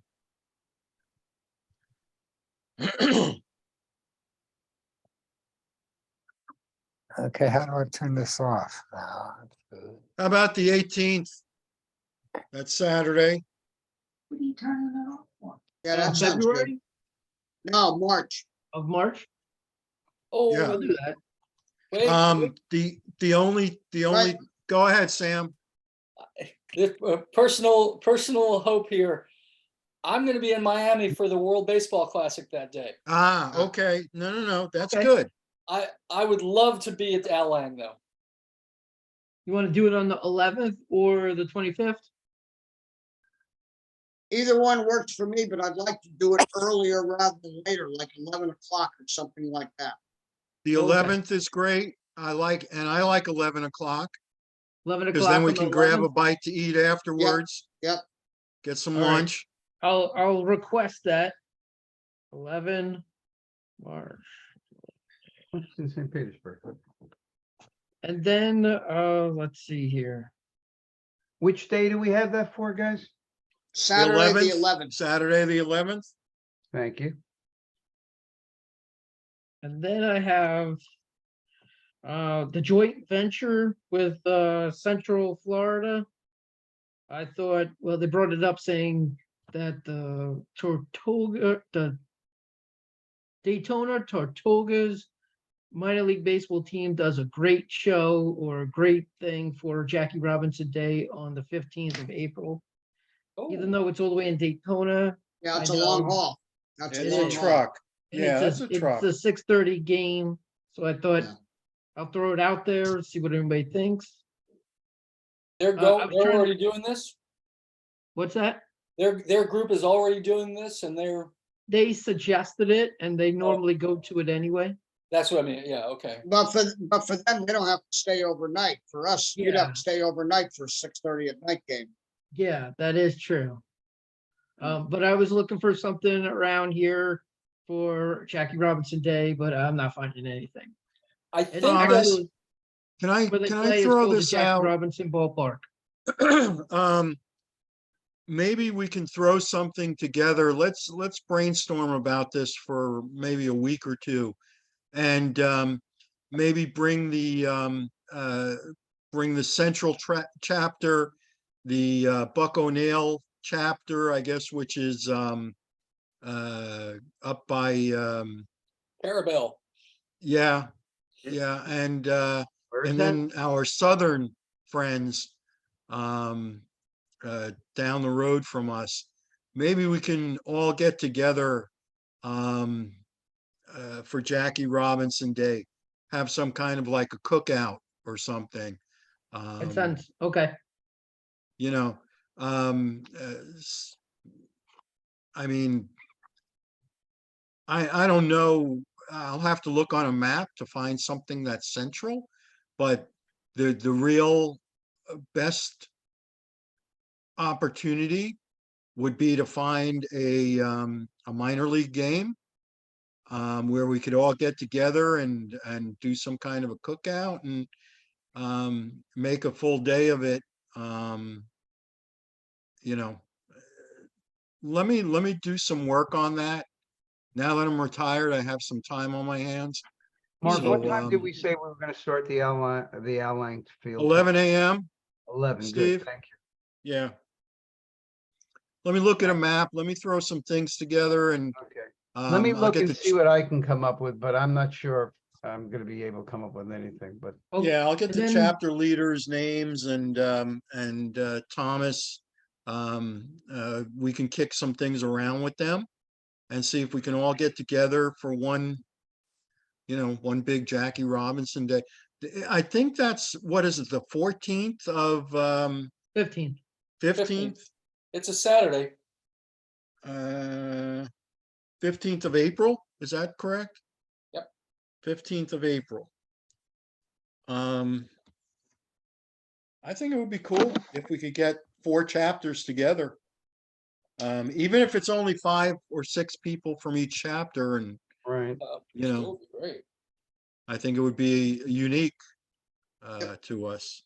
Yeah, I Uh, can, if you need help with the North Florida chapter, the Buck O'Neill chapter, let me know, because Matt and I, I have we don't talk very often, but like I told you guys, I've been up there a couple of times, and I think, and they were talking about at one point, I don't know, they're going to do one for Jackie Robinson Day, but even if we can't get them involved in this one, I did a presentation on, I think last time we talked on the Roush-Lopez Museum and, the Tampa Baseball Museum, and they thought about coming down, to do a junket down here for that. So even if we do something different with them at some point, that's revolved around maybe going to the Rays game, because, obviously it'd be during the season, so they want to do both. Just something to toss out there too. Yeah. That's a great idea, actually. Take a look at the Rays schedule, and do you happen to know if they're home on the 15th? You would think I would know that I don't since know. I'm going to be working there again, but let me look at the schedule, and I can get back with you on that one. Hang on, I'm just bringing it up here. It looks like they are not in town. Yeah, the 13th is their last game there, and then they come back the 21st. So that doesn't work, but maybe the Threshers, maybe Dunedin, and maybe we can put together some kind of a package where they could come and they could stay over if they wanted to, get them a good cheap motel, and make a night of it, and go to a game and do some activities, baseball related activities. And who was it who brought up the question to David about whether it be analytics or history as far as Steve did. SABR? Remember, we So, said, yeah. Mark, we were gonna say that I'm gonna use that as a standard question to every single. Yeah, and I agree because, we put, I find by going on the website, the SABR website, and going in on Twitter and Facebook to these other chapters that I've hooked up with, I gotta say, it's probably like 75-25 history over analytics and stats. Thank goodness. With the advent of WAR and OPS and things like that, I think we've gone almost as far as we can go with stats. Taking it to another level would be for people at MIT, I think. Not Penn State graduates, MIT graduates. So, Can I say something about that, Mark? Yeah, go ahead. Sure. You guys, I see, are into music also. So I quote Edwin Starr whenever I talk about this. I say, War. what is it good for? What is it good for? What is it good for? Yeah. Absolutely nothing. And you know what though, Steve, I definitely disagree with you. No, look, I think it's a pretty an exaggeration. It's good for something, but I think they put too much weight on it. I think it's just, they've overdone it with that one. Well, can I weigh in on this? Go ahead. Because I love the concept of it, okay? But where I have a real problem with WAR is that they build into it a defensive component. So when I look on Baseball Reference and I see a WAR number for Hank Bauer, I want to know how they calculated his defensive stats. I don't know how they got a defensive number for him looking at old box scores. Right. And so I don't believe that. And so again, I like the idea, but if you want to tell me that Bauer matches up with somebody in today's game because they have similar WAR, I don't know how you come up with that number accurately. That's my worry about it. Sam, I agree with you. Sam, can I ask you a question? Sure. How do they do it for designated hitters? Well, that's another good thing. Yeah. Exactly right. Yeah. And how do you do it pitchers versus fielders? And well, they do. They do, and they, Well, you that know, one I they're can see closer than, yeah. pitchers but win gold gloves and, you know, pitchers are on the field. But yeah, designated hitters and what part of a career, you know, if a guy plays 16 years and 10 years he's full-time player, in the last 6 years he's a DH, and you know he's on that borderline for the Hall of Fame. How does that play into it? But I'll tell you what, I've been looking at OPS a lot lately for hitters, and I found something really interesting. Pete Rose, because there's so many people who bluster about Pete Rose being the greatest of all time. You know, he's the GOAT and stuff like that. And I get into these arguments with him. Pete Rose's OPS leaves him 623rd on the list of OPS. What's his career OPS? I'm curious. Um, uh, I'm sorry. hold on. I think it was like 774 or something like that. Not 800. Okay. No, it wasn't 800. Wow. Hang on. Best surprised baseball by that. OPS. I had this. I was just looking at it yesterday, and I was fascinated by it. But let's face it, without the history of baseball, we really all couldn't give a shit about any of these other statistics. You know, It's a history. you're right. You're right. I mean, we're so lucky. We're so fortunate. With the exception of probably Josh and Thomas a little bit, you know, to me, the 60s were the golden age. Yep. One of the things that I was going to mention to David, if you took all the rosters of all the teams in 1966, I think you would probably find the most Hall of Famers of any year. Because it was kind of like that was like a tipping point at that time.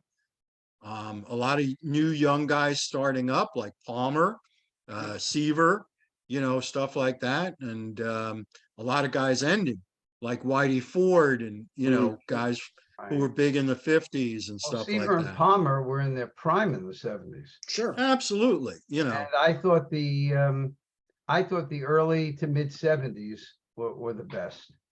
I really did, because it took away that 10-1 league and only one team getting in. And then they didn't go crazy like now. It's like basketball and hockey. It makes me sick how many teams get in now. So I thought the balance there was really good at the beginning. But we fell in love with a minimal number of statistics. We fell in love with the personalities, the game itself, and minimal number of statistics. Not all this OPS, WAR, this, that ratio. I don't give a shit. You know, here's the thing. The hit ratio. Oh, God. You know, Bobby, at the risk of, you know, saying that you're sounding like a cranky old man. What do you mean? I agree with you. I agree with you. The big thing growing up, the big thing for me was always RBIs. Yeah. You know, how many runs did a guy score? How many runs did he bat in? You know, Yeah, but that was always the big thing. To bat in, you know. But Sam, to answer your question about the Pete Rose thing, played 24 seasons. His OPS was 784. Yeah. What was his single season best? 623rd on the all-time list. Wow. His single season best for OPS. Let's see. There are no nines. It looks like he is a leadoff hitter, so the slugging is not going to be that great. But also, now we get back into the eras. He didn't have the relievers that they have today, etc. Right. So you get into a whole different area, especially exactly eras. That was somebody, when I posted that thing on Facebook about Bob Gibson, his 1960, was it? Yeah, that season with the complete games and stuff like that. Somebody said, "Oh, you know, that wouldn't stand up today because now a guy pitches 5 or 6 innings and he gets relieved automatically." Yep. And you know what? I gotta believe even a guy like a Kershaw or somebody like that, if he's going into the 7th and 8th, they're letting him close if he can. But pitch count, that pitch count number drives me crazy. 100, 110 pitches, 120 at the most. I mean, these guys were throwing 150, 160 pitches back in the day, and their arms got stronger. Right. See, overall, Mark, the thing that really drives me crazy, it's like push button management. Oh, he has this number, he reached this number, take him out. And that's Yeah. what really bugs me about today's game. It's not, the manager is really not making the decisions. He's got all these automated things that he's got to follow, and then he's like, okay, he's out. I mean, we could manage at that point doing that bullshit. I mean, Well, it's second guessing too, if he doesn't take the guy out, he's reached his 110, 115 pitches. If he doesn't take him out and leaves him in and they lose the game, he's constantly on the hot seat. what about Yeah. Tampa Bay, how they lost the World Series? That's Kevin Yes, Pratt, yeah. that's what. Yeah. That's the Right. number one example that I Snell, could right, think of. yeah. How I mean, did they that's, take him out. I mean, Well, button I think that, management. Bullshit. Steve, I think money has a lot to do with it. I think that there's risk management involved. Yeah, from oh, the general manager, absolutely, absolutely. and they just don't want to push. But at the same time, you've got guys like Smoltz who are still active in the game and commenting and saying, if you handle this right, these guys can handle the load. I mean, Right. he's Well, the more yeah. recent. that was They my don't know point how. with It seems like they Kershaw. don't know how. He can go 8 innings, and if he's pitching a dandy, as they say, he can finish a game, and Scherzer and guys like that. But then we get into what you just mentioned about insurance and doctors, and Oh, yeah. it's crazy because they have the surgically repaired arms, the Tommy John surgeries and stuff Yeah. like that. And that almost automatically disqualifies them for going more than 6 innings. Yeah. And then You on the know? other hand, you look at the performance contracts they have. Hmm. Now you got a situation that if the guy's gonna get a bonus for so many innings and they start limiting his pitching, he can't get them. And you had that with Luis Severino. They pulled him out of a no-hitter when in his contract, if he had gotten, he would have gotten a bonus for doing a no-hitter. Yeah. Right. And that's, I guess for time in memoriam, guys have owners, unscrupulous owners, going back to the 1919 Black Sox. From the Right? movie, that's right, that's right. Yeah, I mean that, the guy had an opportunity to get a Yeah. bonus, and Yeah, they pulled him, and the owner said pull him, and yeah. that was, that started the ball rolling. Can I switch the topic just a minute? No, You go guys, ahead. okay, thank you. Go ahead. But seriously, I was looking up before you were talking about Jackie Robinson and wanting to do something with Jackie Robinson. Well, personally, you can't, but there's something in Sanford, Florida. Jackie Robinson, let me see if I'm on the wrong page now. Here, Jackie Robinson House. It's 612 Sanford Avenue, except it's in Stanford, the town. That's a little far away. Well, Sanford's outside of Orlando. Yeah, It's in that, But Yeah. you said Stamford, like Connecticut, Yes. No. because that's where Stanford, Jackie not Robinson Stanford, lived. not Stanford, Sanford. right. Sanford, yes. It's right, it's north of Orlando. It's where you get. I off- know exactly where it is. Okay, Yes. that's 135 miles from my house. I'm in Palm Harbor, right near Clearwater. Yeah, there's an airport there, and there's an auto train there and Yeah, the stuff auto like train, that. I take the auto train. I love Right. doing that. I have too. I have Yeah, too. I loved it. I loved it. But Yeah. it might be a little too much to do a local chapter meeting. I don't know Not where so much a everybody- local chapter, but a group chapter, all the chapters. I mean, let's just get it out in the open. Who's willing to drive an hour? Who's willing to drive an hour and a half? Yeah, that's, what's the that's limit? 2 hours. I don't that's wanna 2 go to hours and 20 Daytona. minutes. That's I 2 don't want hours to go to and 20 minutes. Daytona. That's too far. Well, If I'm Sanford doing might that, I'm be- doing it for a weekend. I'm not doing it for Right. one day, Yeah, there well, and back. Sanford is like, it's 1/3, it's 135 miles, but that's not bad if that was the total. When it's 270, that's a little too much for one day. Well, you'd end up having to make it like a 1 o'clock event so that way after the event, you come back home. I'm but sorry, you're Bob, deal- you were breaking up. Say that again, please. If you had something like 1 o'clock in the afternoon, you'd leave in the morning, and then after the event, you would come home that evening. But you're still talking about I-4 and all the headaches. Yep, Yeah, yeah, it's I-4 a, is pretty, it's as close to New it's a York nightmare. driving as I've seen. It's Yeah. a nightmare. Yeah. I mean, that's where this goddamn state needs a train that goes across. Oh, that'd be great, wouldn't it? Yeah, instead of just up and down. Yeah, Uh, that would be terrific. Yeah, it does. Yeah. But you know what, Steve, I will look into that. I mean, I'll just take a look at it. I typed Jackie Robinson and I typed Florida, and that's what I got. Sanford, is the Jackie You know, Robinson house. I gotta be honest, look, It's too far away for me. no, not for me. And I, Where do you I live? have What about, city do you live, Mark? I live in Pinellas Park, but I have, Oh, that's not that far from me. I have like 400,000 Priority Club points from Holiday Inn. Because when I was traveling for business, I used to, collect them essentially. You'll let once us all stayed a stay there week- so we could stay over. You'll let us I all once hang stayed a out in the week room. in Times Square in New York, and Yeah. it didn't cost me a cent. That's awesome. I had my kids and my wife there, and we went to some plays and stuff.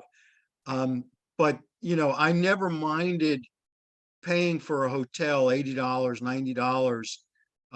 But now I know we're a little older, and some of us are on Fixed fixed income. incomes and stuff like that, and it's not Yep. as easy. But Not let me as look into some things. I'll take a look. Like I said, I've got a little time on my hands.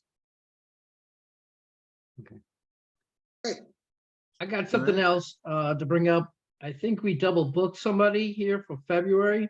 I got Mark Amoir, the author of Intentional Balk, for February the 15th. I sent him an email to try to reschedule that for April. I haven't heard from him yet, though. How'd you pronounce that last name? Is that Mark Armour. Armour? Yeah, Armor. Mark Armour, very nice man. Hung out with him at many SABR conventions. Have you really? Oh, yeah, he's a great guy. I've interacted with him by email. He seems like a terrific guy. He really is. He's a really nice guy. So we need, Thomas, we need somebody in April. Yeah, so that's what I'm trying to do is move him to April. So I'm waiting Yeah. for a reply back from his email. I sent right. it yesterday, so I haven't heard. But yet. you're talking from March 15th, though. February 15th is next Wednesday. No. I have him scheduled for the 15th of February. That's what I'm Well, trying to do is move him to April. Because this one right here, like today's meeting, I thought that was gonna be like in, Okay, because this is our standard meeting, right? yeah. Yeah, I thought this we the were gonna have him second in March. Wednesday. I thought we were gonna have David that we saw today on March. And that's why I put this mark over here on the 5th for this month. So I kind Okay, of but messed up but that. our and then we got okay, Sam 'cause- coming in March, Right. and then that's where we're gonna need somebody for April. That's why I was trying to move okay, this mark over there to then. Yeah, if you Okay, can do but- that, that would be great, because we do have May and June taken care of. Is Um, is What's Mark the date? Armour's I'm book sorry, new? guys. What's the date you need filled, please? Say again. That would be April, I have to look. Hang on. that'd be eight. We're always- Efforting, Saturday, the 8th, you said? hang on. No, Are we- not we're- not our meeting- Saturday, Our It's a meetings are always Wednesday. gonna be the second Wednesday, right? right? Okay, so that would be April the 12th. Hang tight, please.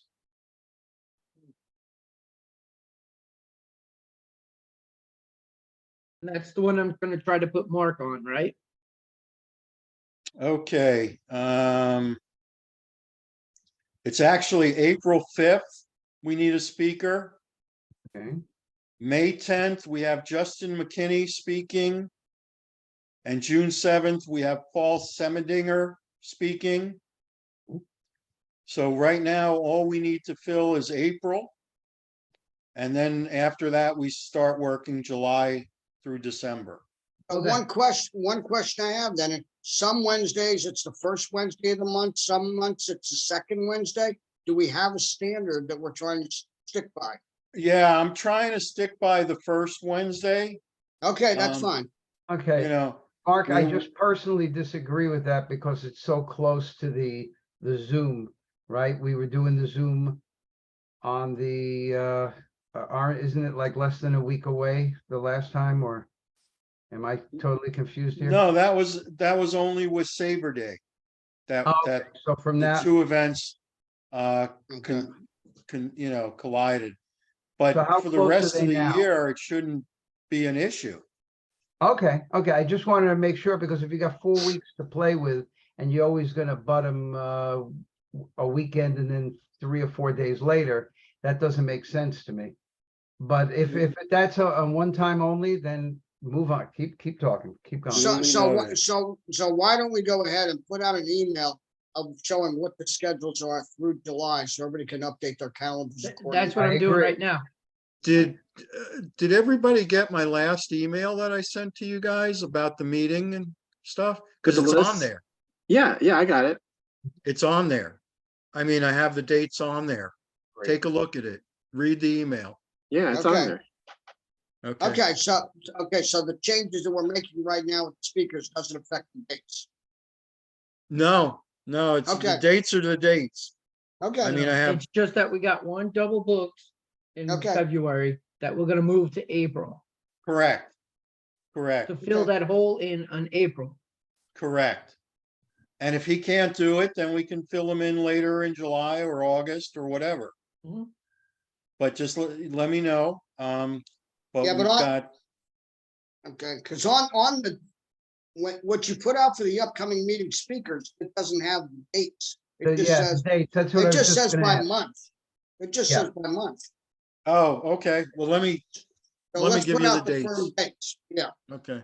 Yeah, I'd So- appreciate that too. That's exactly what I was gonna say, Bobby. You've got March 8th, April 5th, May 10th, June 7th, July 5th, day after 4th of July, yes. Busy. Well, whatever. August 9th, September 6th, October 4th, November 8th, and December 6th. Wow, you're already set up for all those. Wow, that's great. Yep. And I sent these dates to Pete Cottrell and Jacob Pembroke so they could schedule our Zoom for us. If I do open up a new Zoom account, we'll use that because Mhm. then we can come in early to the meeting and, change dates exactly. and Exactly. we'll have a little more flexibility. So Mark, is there a way I can get in writing, or we can get in writing the date? Because you gave the exact dates just now. I couldn't write them down that fast. Is there a way you could do that? No rush, but Sam, on my screen, you're on top of Steve. Can you reach down with a hammer and hit him in the head? right here, down right there. here. He couldn't Right. write down those dates like everybody else did. There are not dates on here. Am I talking about the different, do you got a different? Actually, so Mark, this. I'll send leads- them to you, Steve, I promise. Okay, I only have months. I don't have. Yeah, I'll only Thank email you, I it to you. appreciate email everybody just in case. Yep, no problem. Yeah. So Well- Mark, Mark and Tom, this can lead me into, and I want to keep this brief because we're running on time here, but I was going to mention, we were going to talk a little bit about a newsletter. Yes, that's it. That's it. That is one of the things that I would like to make sure if we're sending a newsletter out every so often, that we have that information in there as Absolutely. well. And that's not necessarily going to preclude emails or whatever, but it will be in there as well when I get that thing rolling. So Fair enough. I had Yep. emailed with a few of you guys, I think. Mhm. Tom, you, oh, by the way, Tom, I'm gonna get to you and Sam Militello. It's been a crazy couple of days. Oh, that's fine. Yeah, and I'm looking forward to it. I've got a little bit of knowledge about him. So I'm eager to read what you got. It's all right, because I got an even bigger project I'm working on. I'm gonna send to you once I get that finished. Fantastic. I love that. I love that. So for those of you guys who, and most of us were there, but we're going to try to develop a newsletter and in quick answers to some of the questions I think that Tom sent me. The one that I don't know about right now is format, Tom. There's a couple of, I think I answered you. There's a couple of different ways that I could do it. I don't have any of that material at my fingertips now, but I'm well versed in a lot of different platforms. And so it's a matter of figuring out what can work best for us. And if anybody has any suggestions on that, whether I should try to design PDF pages or if there's something that is. I haven't taught it in a while, but I have to tell you that Word has great templates. And you Yeah, can. that's what I saw. They actually have one for Newsletters. Yeah. newsletters. Okay, You can well, move that's the possible. columns then. around, and I haven't done it in a while, but if you want to do a Zoom with me, we could figure it out together. Sam, That's what I'm- are you gonna do this like a blog Well, or? so let me sketch out what some of the things that I had in mind, because Tom asked and somebody else asked, and what I'm really interested in is I'm happy to do some writing here because it's kind of one of the things that I want to get done out of this, but I also want to make sure that we're all contributing. If everybody wants to write something, Yeah. This is a team-wide thing. I've got some ideas about what I'd like to do, but if we could get a rotating, somebody contributes something each time we do it kind of a thing, I would love that too. I can develop a schedule to that end. Go, Steve. My friend who got Dave Wills, Mike Caragliano, he's an incredible trivia expert. And he said, can I contribute anything? And I'm like, you can always contribute, Mike. So Yes. I'll bug him about that. And let's see if he can throw a few questions together for each newsletter. A trivia feature. I love it. I love it. Yeah. So we did talk about, I talked briefly with Mark about this when we were in the museum, how often to do this. And my initial thought was monthly. I got to figure out whether or not Might be too much. Well, that's what I got to figure out, whether or not I can do that. Sam, yeah. I think, you know, if you remember, I initially said quarterly, I do. but I'm backtracking on that because I do think monthly is the way to go, especially if you develop a cookie cutter approach to a format, and then basically you're the editor, you know, you're the guy, and ask people to contribute certain months, hey, you want to talk about something, I need to fill 200 words or something like that. And then of course always having the schedule, that that would be big. Always. Yes. So to get the ball rolling, one thing that would also be very simple as we get this thing going, every month do a profile of one of us, like a biographical thing, our ties to baseball, etc. And that way we learn about each other as well. Got I it love right it. there. I love it. Spotlight on our Roush-Lopez Member spotlight. teammate. Yeah. Member spotlight. Got it right there, Bobby. You're the man. Oh God, I don't want to bore you guys with old work stories. Well, no, Sam, bore us, because I think you have some really good minds in here. Well, and I think we can all contribute. One of the newspapers that I worked for in the past was over on the East Coast. It's called Florida Today. And when I worked there, which I did a couple of times, but I started in 1985 and then did that through 87, and then I went back to them in 96. They were doing this thing called spotlights on the front page of each of their sections, on the front page of the local section, on the front page of the sports section, and on the front page of the, the culture section or the life section, the movies and music and all of that.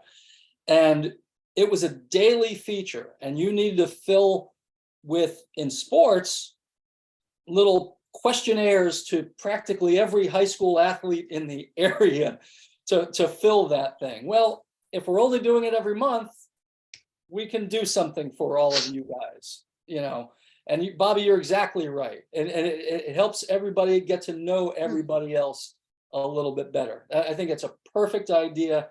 I got it right here. Not only that, I think it'll also I think the people here have a lot to offer, like you guys are saying, and we don't even know about what everybody's talents are. And I think that's a really cool thing. And we could use that to network, especially, and I'll be honest with you, especially for me at the museum, like, how you were talking about, helping out there. I mean, there's so many people, and I think everybody's got a good history, and especially with baseball, I think it's a perfect idea. Oh gosh. Okay. So glad to hear that. Thrilled to hear it. I had thought about a bit of well, certainly a calendar of what we're doing. What's coming up. I thought about a little compact revision or revisiting of the last meeting that we had, just to get that stuff on the record and make a mention here of Dave's book. I thought of trivia question. Who just said that? Trivia. Steve did. I said that, my Steve. friend Mike. Excellent. Excellent. But you're saying recaps of meetings. Do you want to talk about the tour that the gentleman gave us at the baseball museum that we Well, were at? sure. Yeah, just a recap of something that had happened in the last time that since the last time a newsletter came out. And we could also put the picture that we of us Precisely. being there, putting that in Precisely. the newsletter. Without a doubt. I'm interested in writing a piece each one of these times about something not necessarily SABR statistically, but SABR historically, because I'm with the rest of you guys on that. I thought that there could be a little bit of an opinion thing that I could try to toss out, if not a poll, but kind of juice the thing a little bit and suggest, hey, what does everybody think of this type of a thing? Anyway, I've got about 5 or 6 or 7 things listed. Because this also becomes a marketing tool to get new members. Absolutely. Absolutely. And if I can get some of my own writing out there and the writing of somebody else in here, each time we do it, we can showcase to other people. Right. And say, look, this is what these guys are circulating amongst themselves. Yeah, without a doubt, Bobby. Without a doubt. Not only that, I think with the guests too, because if you can say, listen, like the gentleman we had tonight, you focus in on them a little bit, and it's just better for, it's another reason for them to come to us.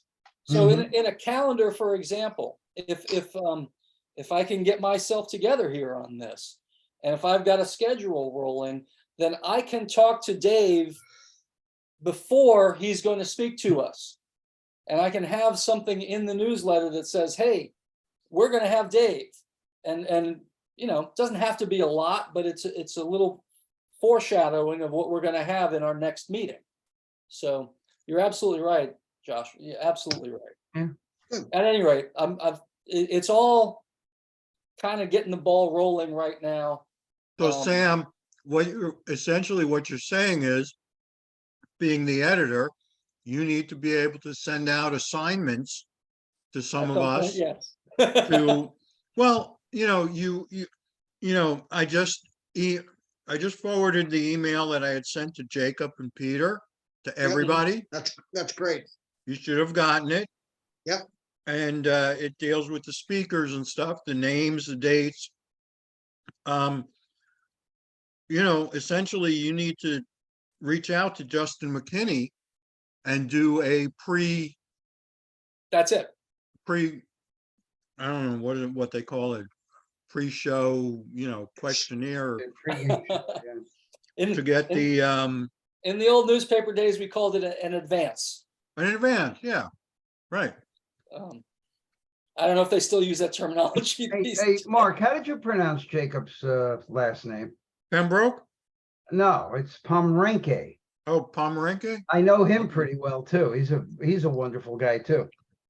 I, Really nice man. Jacob Pomrenke is how he pronounces his name. okay, Because you kept mentioning Jacob, and I said, is he talking about Jacob Pomrenke? I couldn't, and then I saw I'm looking at his name here. yeah, Pomrenke. That's how he pronounces it. I stand corrected.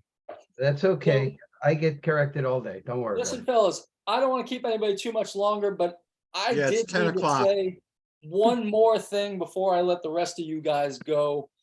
And I got to give major props to Bobby and Steve. I did not know that they were with me on the It's a Mad, Mad, Mad, Mad World fan club. Yeah, Love you guys. I love that. I'm telling Yep. you, I must have been about 8 years old when that was out. Is And that the I went- movie you're talking Yes. about? Yeah, the Oh, I Pelham love it. Theater. Yeah, sure. Pelham Theater in the Bronx was about 3 blocks away from Yeah. my house. And I went there. I got my father to give me 50 cents, which is all it cost back then. That's right. I was there all summer. I was there every single day for Oh my about God. a month. Do yourself a favor, get the Blu-ray with all the extras. It's the Okay, inside I don't story. have It's that. I have it fabulous. on. It's fabulous. I got to do I'm it. sure it is because that movie was fabulous. Yeah. For, that's right. for some of you younger guys, it was a 3-hour slapstick comedy masterpiece that got everybody who was Yeah. anybody in Yeah. the early Made a 60s. cameo. Somebody, Into that- if you were anybody, I you made saw a it at cameo. Radio City Music Hall. Yeah. Did you Yeah. really? Yep. Yeah, Yep. Yep. Great. What a great movie. And Sick. so What a I just- sick movie. I just needed to give applause because I had seen Bobby and Steve talking about it online. So, Right. bravo. all right, guys. Okay. Thanks, take care. everybody. Anything else? Anything for the good of the order? That was great. No, We're all good. All right, I think great we're doing meeting. good. Thank Have a you good all one. for See you, coming. everybody. Please invite care, somebody everybody. next time. Yep. Let's grow this thing and Mark, send me those exact dates because I really. I just sent He them. got it. He got it. Good, He look sent at your email. I did. And let me see. Maybe you're getting blocked out of me. I don't know. Hold on. All right, I'll see Bye. you guys in a few Oh, there it weeks. is. I got it. You're right. With the Jacob Pomeranke. Got it. Take care. Take care, everybody. Bye. Thanks. Be well. Thank you.